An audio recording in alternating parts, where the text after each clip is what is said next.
Gospel according to Luke. This is called from the Sermon on the Plain. Matthew has Sermon on the Mount. Luke is called Sermon on the Plain. It's quite similar, especially these Beatitudes. Raising his eyes to the disciples, Jesus said, "Blessed are you who are poor. The kingdom of God is yours.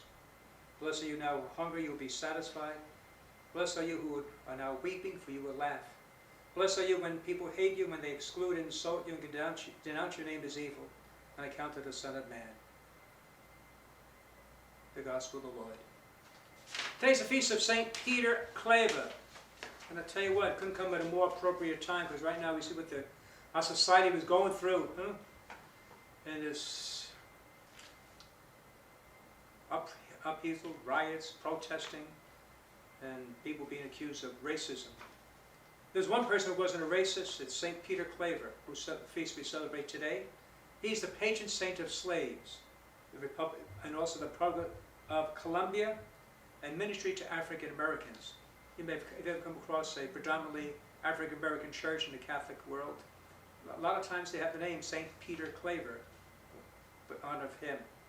He was an amazing fella. It's estimated that he nearly baptized 300,000 people. He baptized in groups of 10, right?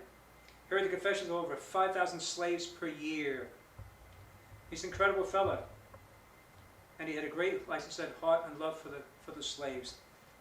So what would happen then, when a slave ship would come in, he would rush down there, board the ship. He entered the filthy and diseased holds to treat and minister to the badly treated, terrified human cargo who had survived a voyage of several months under horrible conditions.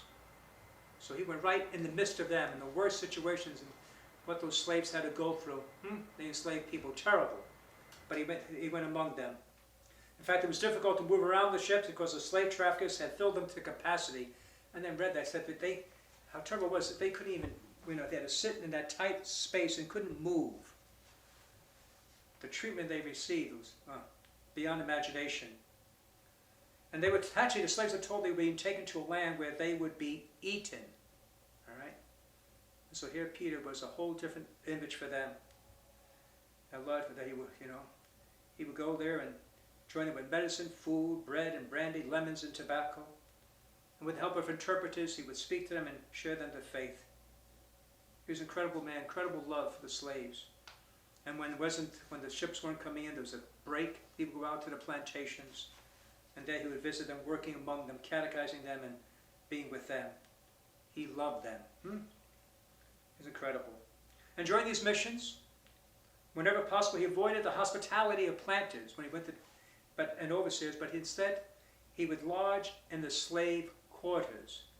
Okay, so he would go travel around and try to teach, catechize the slaves, and of course some would be open to him, being a priest that he was. And he wouldn't stay with a nice home, nice bed, he would actually go live with the slaves. Have you felt taken for granted? Check this out. In his later years of life, he was too ill to leave his room. Okay, for all this hard work, all this sacrifice, he lingered for 4 years, largely forgotten and neglected, physically abused, and starved by an ex-slave who had been hired by the superior of the house to care for him. This was the man who spent his years, his life energy in caring for them. And now when he needed a little bit of help in his later years of life, due to illness and just his health breaking down, forgotten, neglected, physically abused, and starved. And it's by an ex-slave, the ones that he cared for. Incredibly so, he never complained about his treatment, accepting it as a just punishment. That's Peter Claver. I don't know what's more amazing, the work that he did, or his response, how they treated him. And that's, unfortunately, we all feel that way. I know parents sometimes feel that way when all they did for their children, and now the children forget them, neglect them, and it hurts, it's painful. Well, things we may do for people, all of a sudden, they seem to forget you. How painful is that?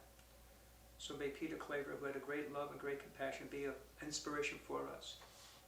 To know one thing, people may forget us, people may mistreat us, but the good Lord will reward us. May we work and strive only to honor Him. God bless you.